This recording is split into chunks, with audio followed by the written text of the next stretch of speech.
Graças a Deus. Evangelho de Jesus Cristo, segundo escreveu João, no capítulo 9.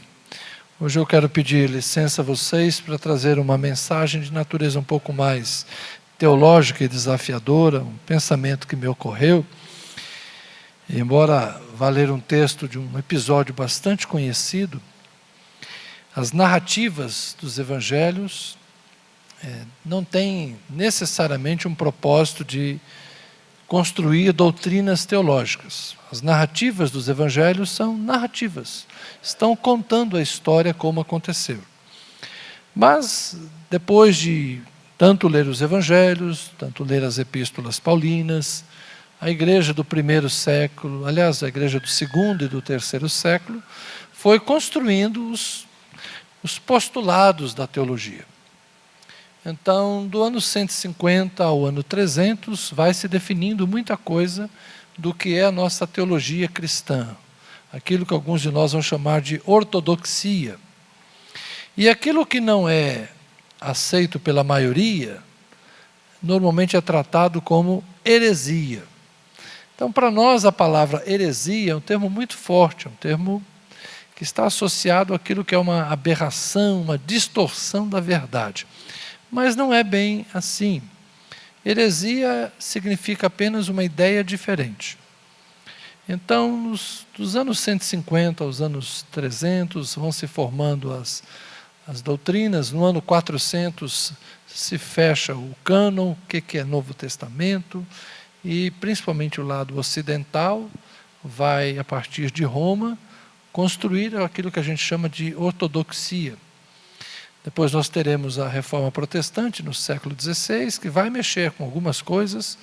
1517 é uma data forte, né? 31 de outubro de 1517, Lutero fixando as 95 teses lá no castelo de Wittenberg, ou na igreja, melhor dizendo.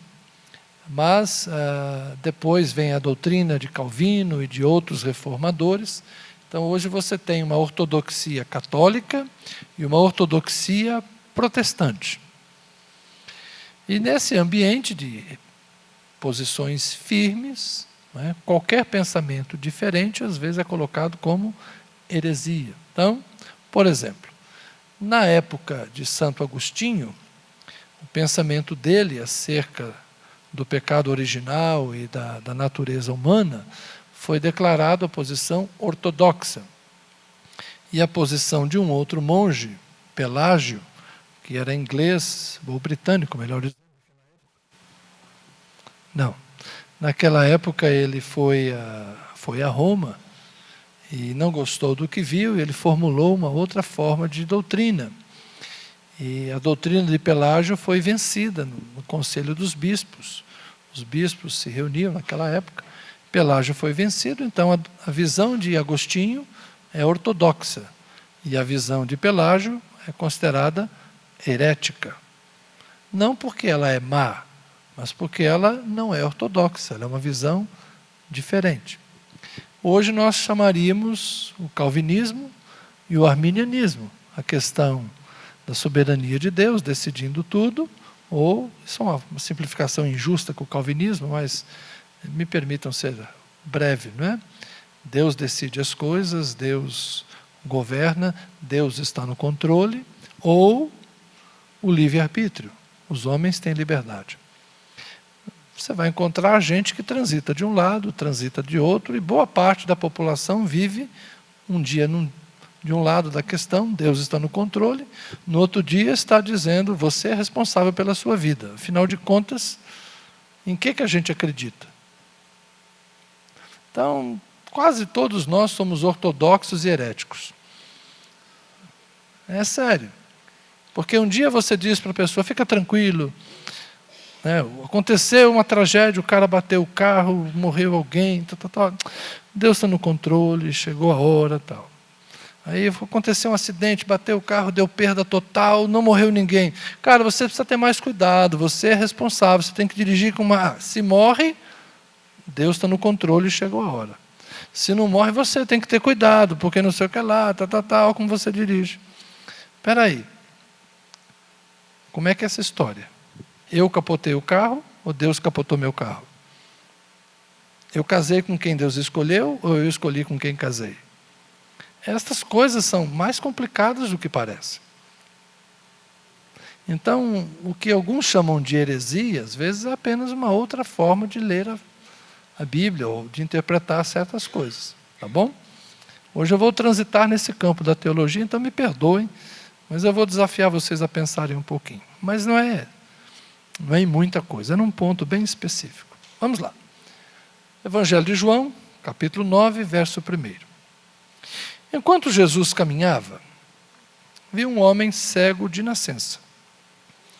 E os seus discípulos perguntaram: Mestre, quem pecou para que este homem nascesse cego? Ele ou os pais dele? Ok? Vamos saltar um pouquinho, eu não quero falar da cura, mas só da ambiência sobre pecado, visão. Um pouquinho para frente, os líderes judeus se encontram com o cego que fora curado e vão conversar com ele. Verso 24, mesmo capítulo 9. Então chamaram, são os líderes judeus, chamaram pela segunda vez o homem que tinha sido cego e disseram: diga a verdade diante de Deus. Nós sabemos que este homem é pecador.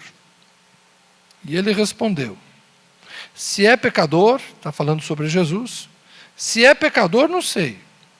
Uma coisa eu sei, eu era cego e agora vejo.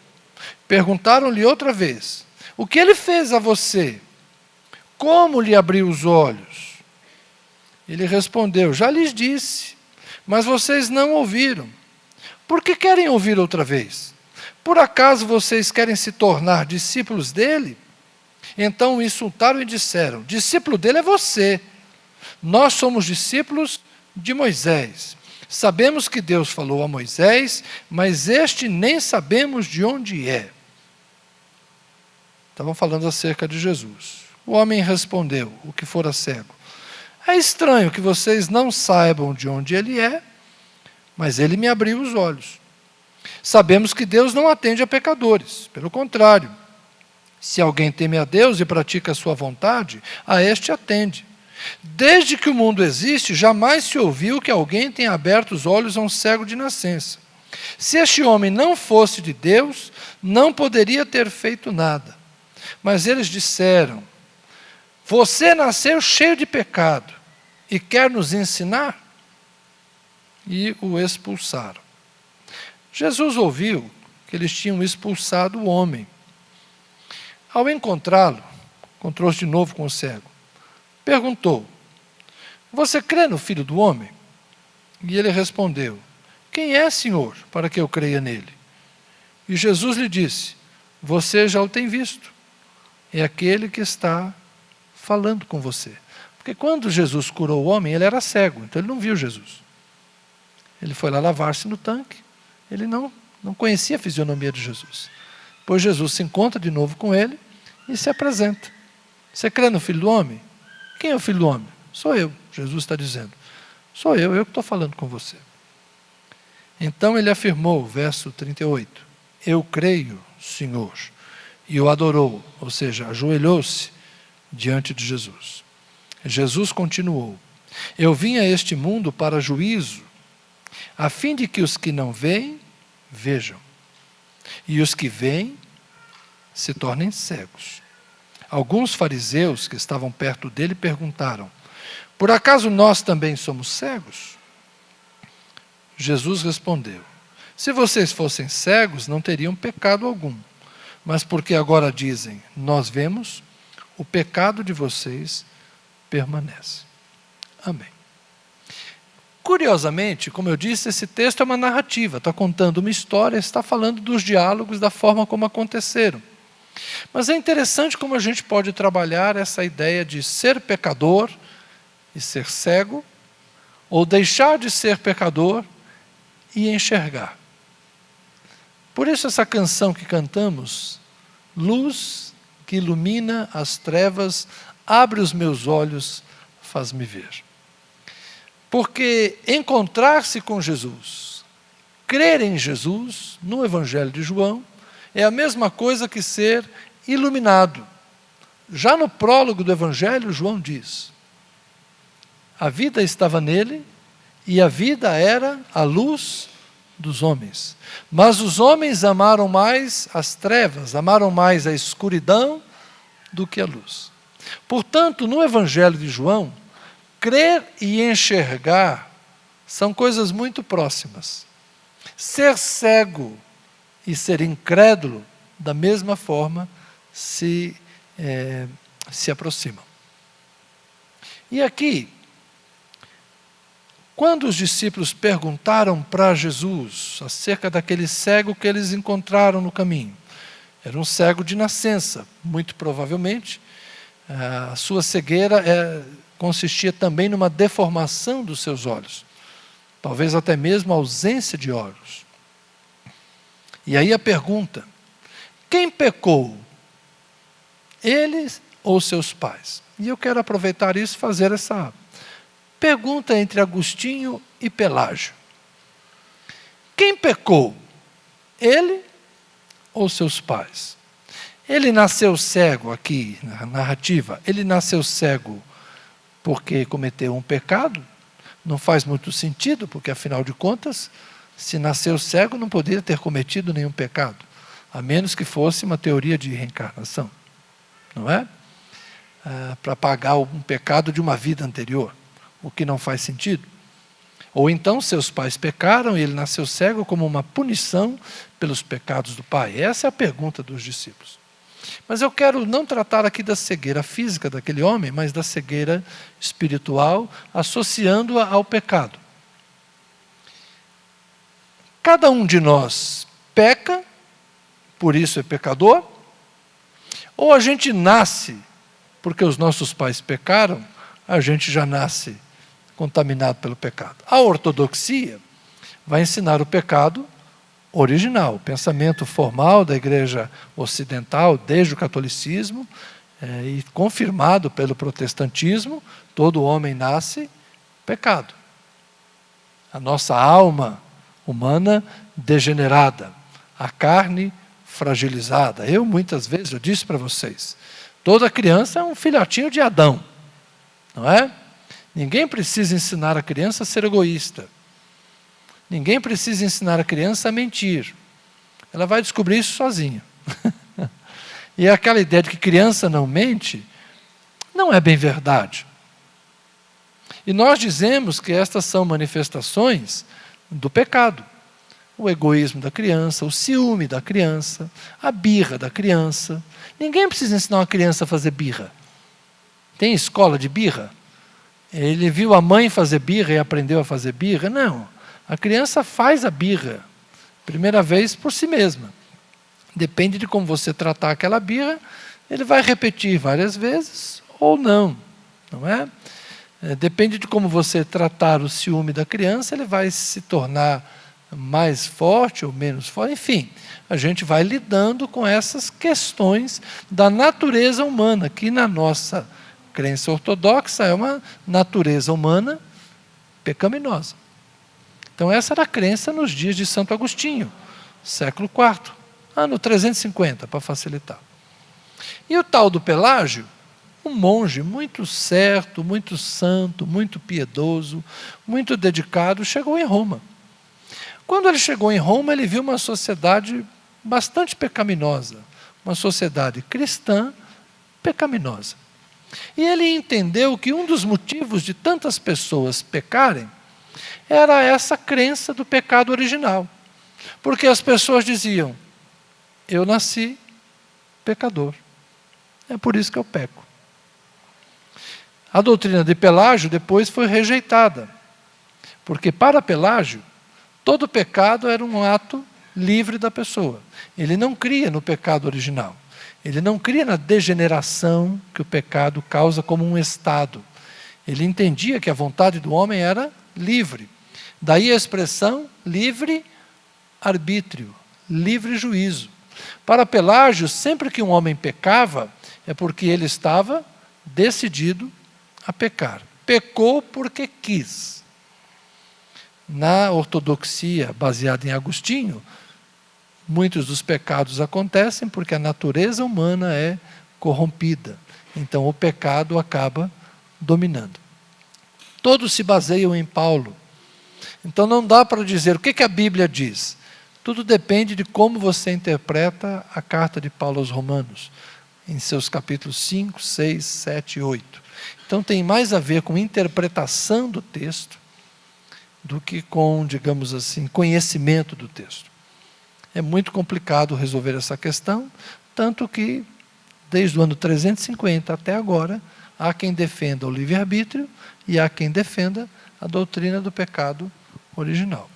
E eu quero atualizar um pouquinho essa nossa discussão. Por quê? Nesse nosso mundo moderno, Freud explica muita coisa.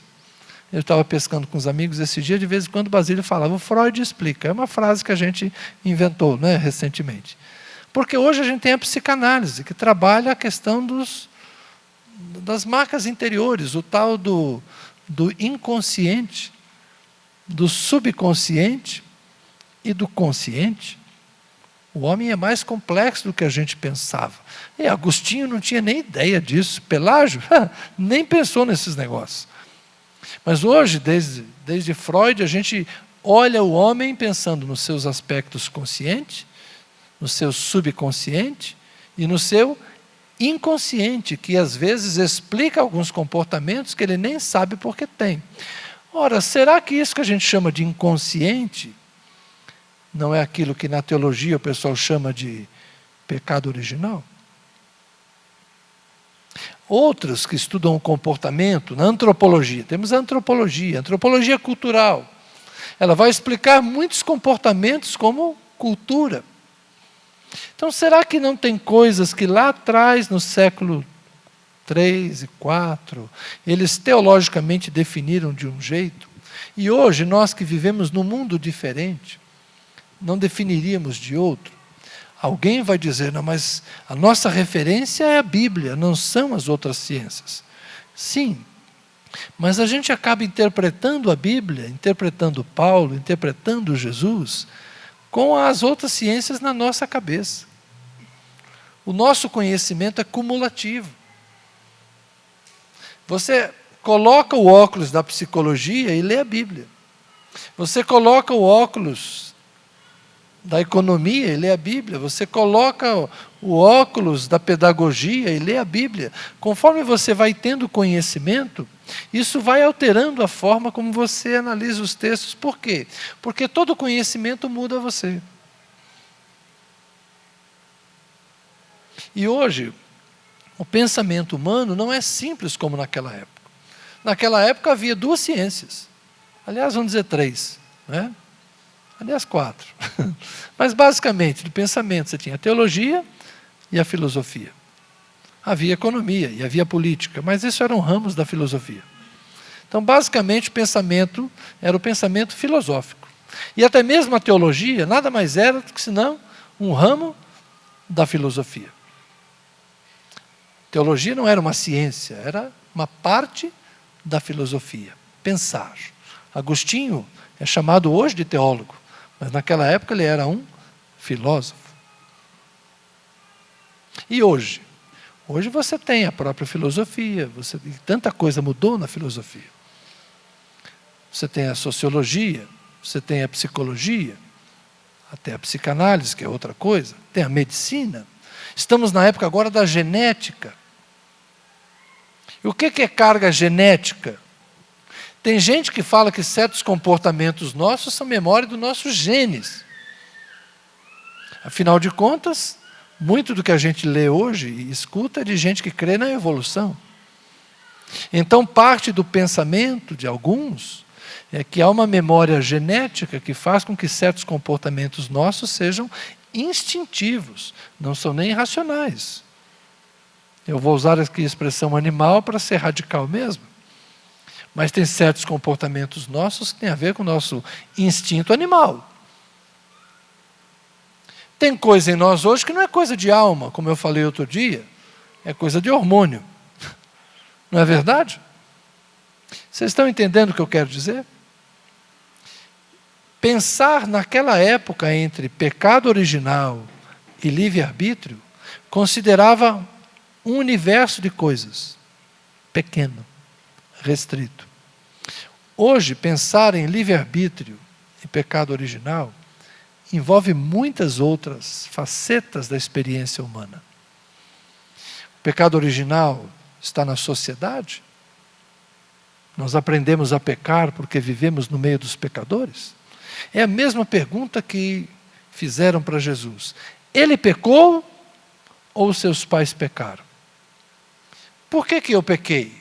Qual foi meu primeiro pecado? Eu não me lembro, eu devia ser muito pequeno. Mas por que eu pequei?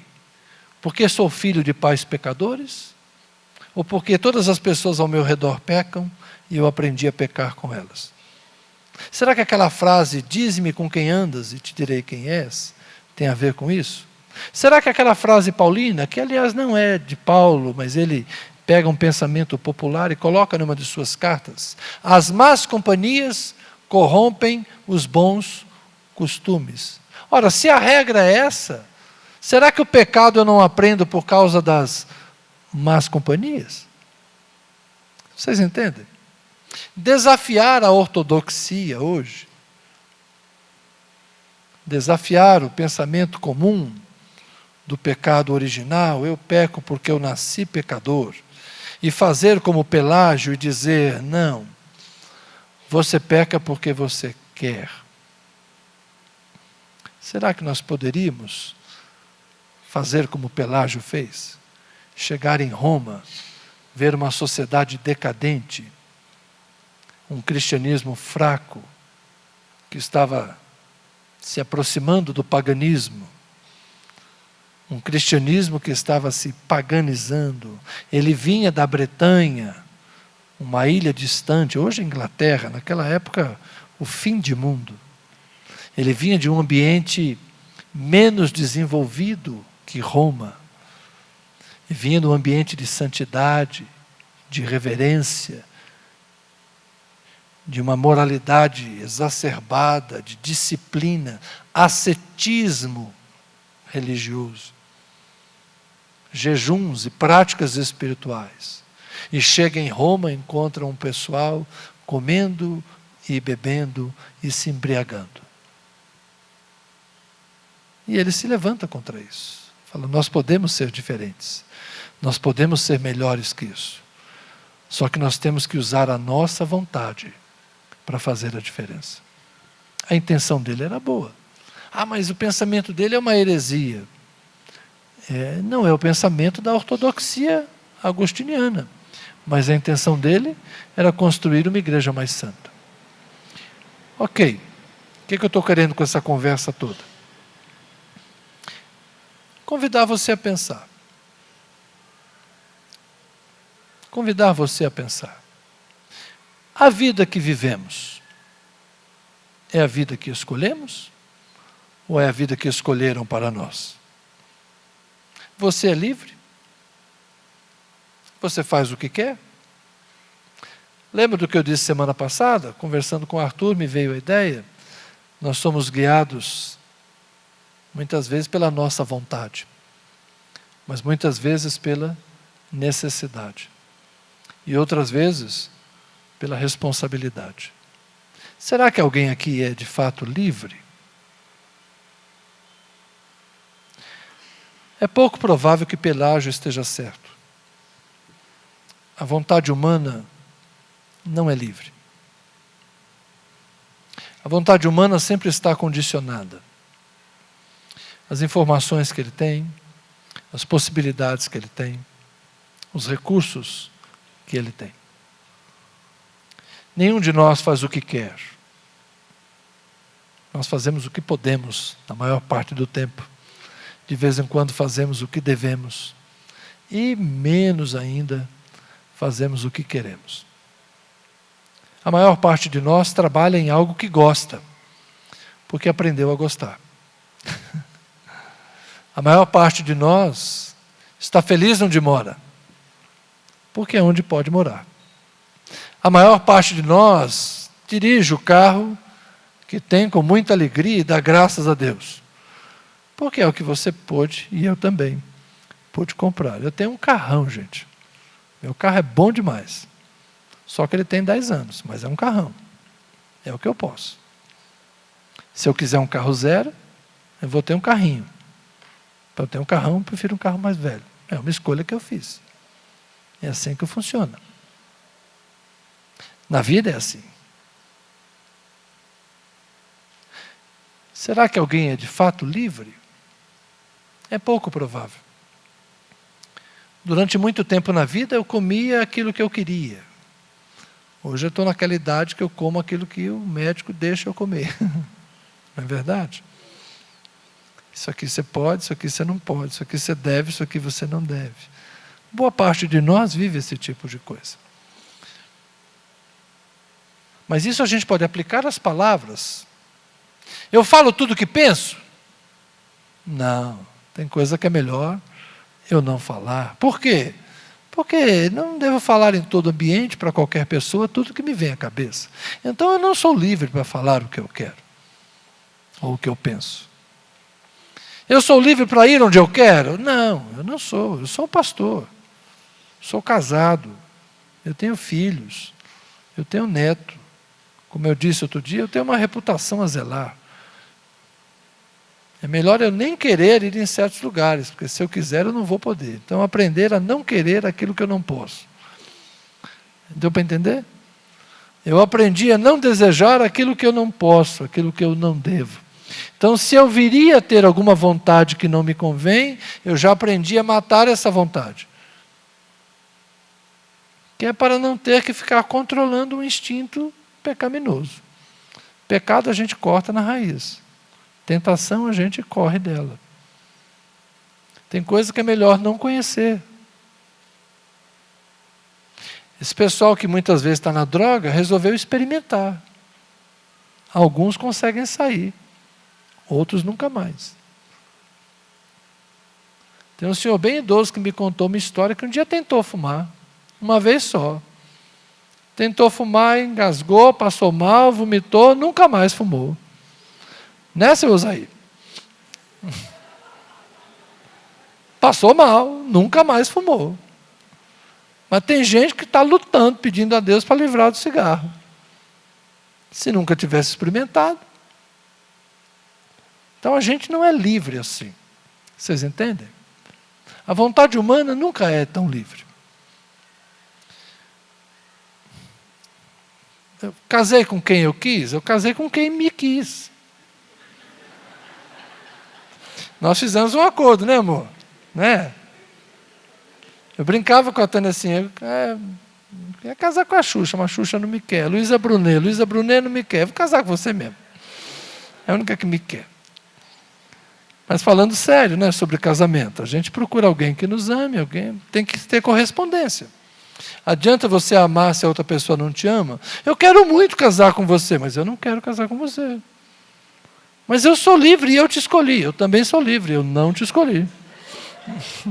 Respeite a minha liberdade. Vá para lá com a sua. Quando um não quer, dois não casam. É assim que funciona. Vocês entendem? Então é pouco provável que Pelágio esteja certo. A liberdade humana nunca é tão real assim. Na eleição, primeiro turno você vota em quem você quer, ou você nem vota. No segundo turno, às vezes você vota em quem você acredita, confia, não. Às vezes, vocês estão entendendo o que eu falo? A liberdade, ela sempre sofre restrições. Mas será que Agostinho está certo? E a ortodoxia está certo? Os nossos pecados são consequência de nós termos nascido pecadores? Pode estar certo por aquele que não conhece Jesus.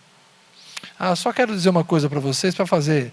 Eu vou mandar esse vídeo para um amigo meu, que depois ele vai entender. Nós dizemos que concordamos com Agostinho, mas, por exemplo, nós batistas, por que a gente não batiza criança?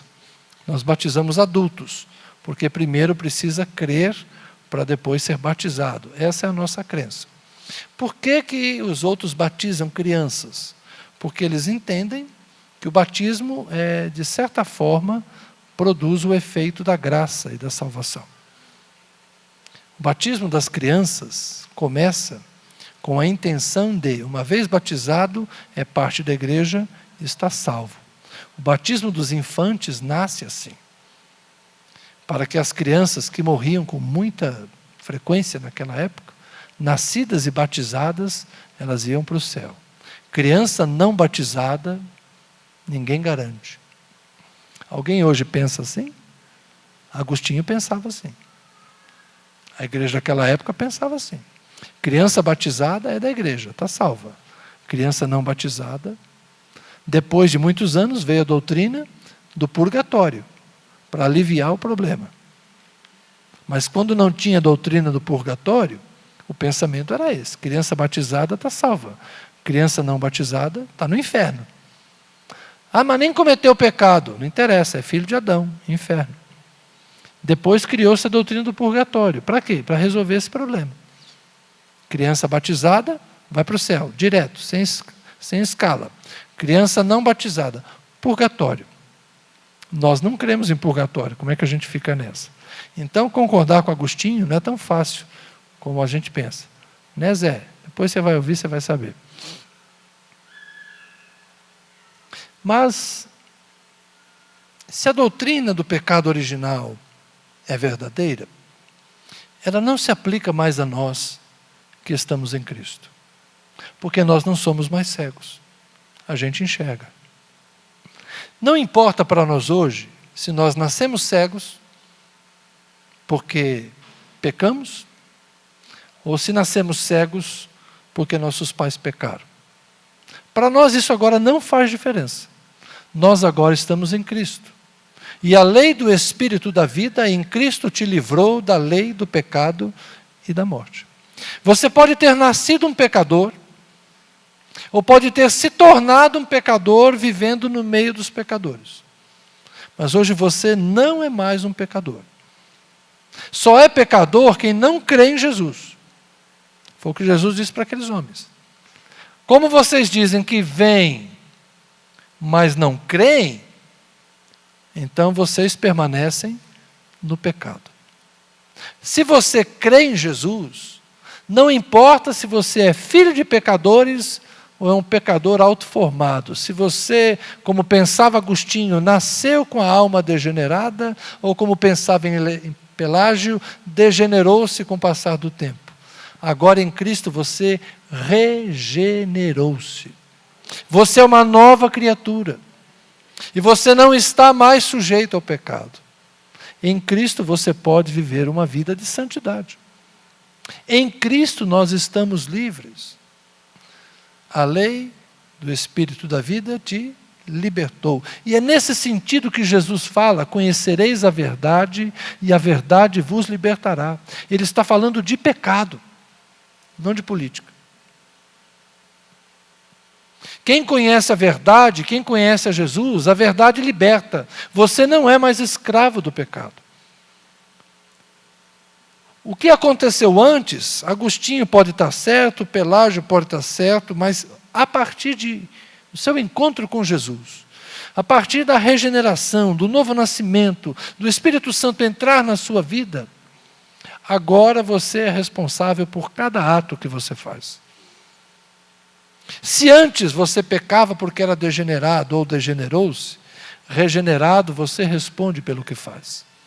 Há em você agora um poder, há em você agora uma capacidade, os seus olhos são luminosos, você enxerga o caminho, você sabe por onde andar, você não está na escuridão, você está na luz. Então quando você maldiz, quando você mente, quando você se embriaga, se você adulterar, se você se prostituir, se você furtar, ou se você alimentar o orgulho, se você alimentar a inveja, se você alimentar o ódio no coração, se você pagar o mal com o mal, se você vingar-se, estas coisas você faz porque decidiu pecar. Se você está em Cristo, se você é uma nova criatura, quando você peca, é porque você quis pecar.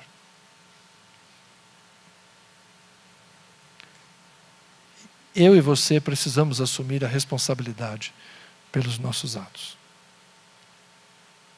Essa discussão que começou no ano 350 e parece que não acabou até agora, às vezes serve de desculpa para alguns.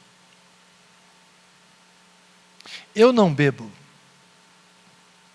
porque meu pai bebia. E morreu depois de uma noite de comer rabada, tomar cerveja, e infartou no meio da madrugada. Não chegou no hospital. Eu não bebo porque meu avô bebia. E eu não conheci meu avô. Ele morreu quando eu tinha 2 anos de idade. Ele me conheceu, mas eu não o conheci. Se eu beber, eu sou burro. Filho de alcoólatra, neto de alcoólatra. Por que eu vou começar com isso?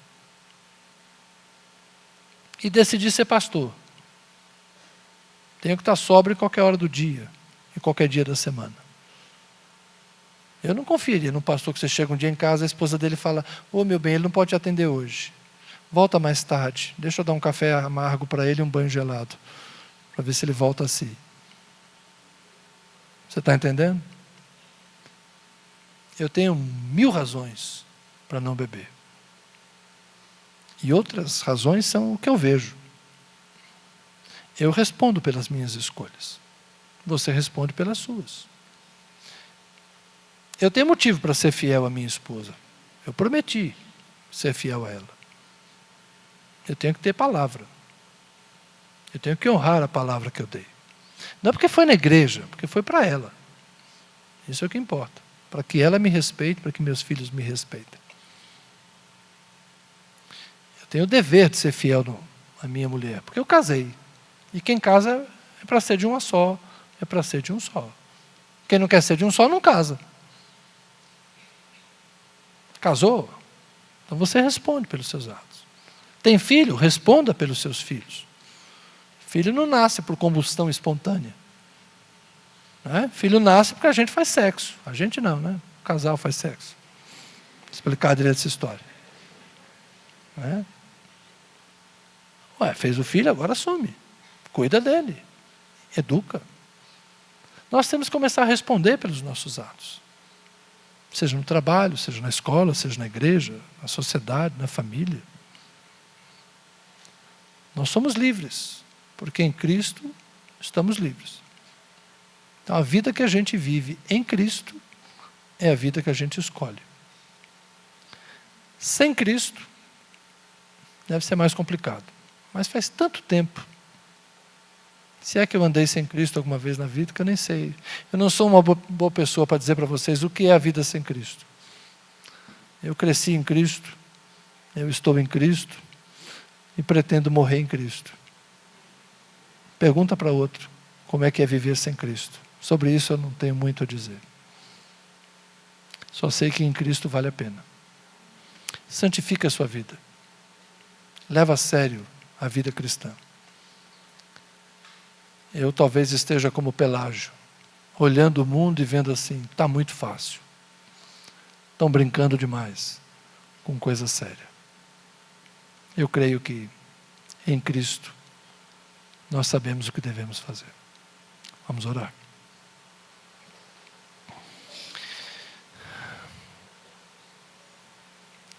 Senhor,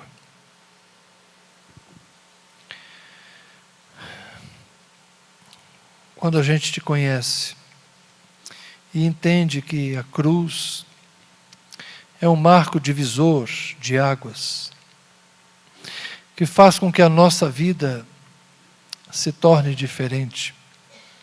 Quando a gente entende que por meio da cruz de Cristo, nós também morremos para o pecado. Quando a gente entende que na cruz não apenas Ele foi crucificado, mas nós fomos crucificados com Ele.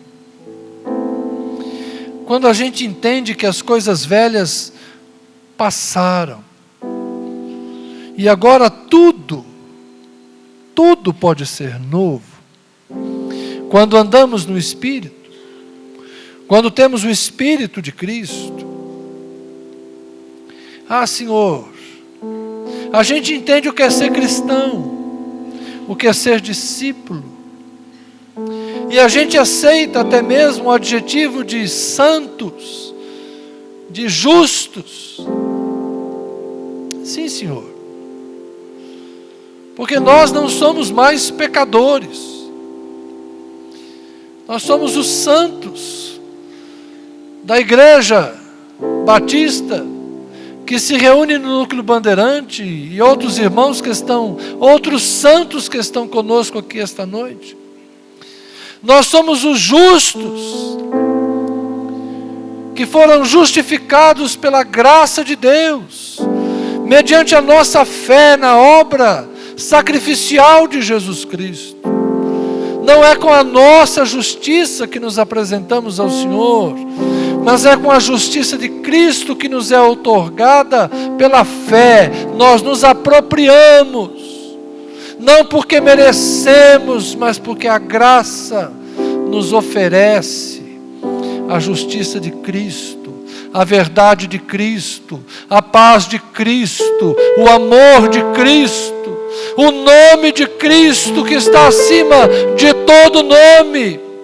E é um nome que tem poder e que tem autoridade. Nós estamos em Cristo, vivemos para Cristo, vivemos por Cristo, somos de Cristo. E qualquer coisa fora disso, Senhor, não nos pertence mais. Ah, Senhor, que nenhum de nós brinque com o pecado, com as tentações, com as fraquezas. Que nenhum de nós se esconda, Senhor, dizendo-se não ter sido ajudado para viver em santidade. Que nenhum de nós, Senhor, negue a sua responsabilidade por aquilo que tem feito e escolhido. Mas que nós, Senhor, nos apropriemos de todos os dons que nos foram dados em Cristo Jesus, para resistirmos a todas as astutas ciladas que Satanás arma no nosso caminho. Que nós nos revistamos de toda a armadura de Deus, para estarmos preparados no dia mau, com o capacete da salvação, com a couraça da justiça, com o cinturão da verdade,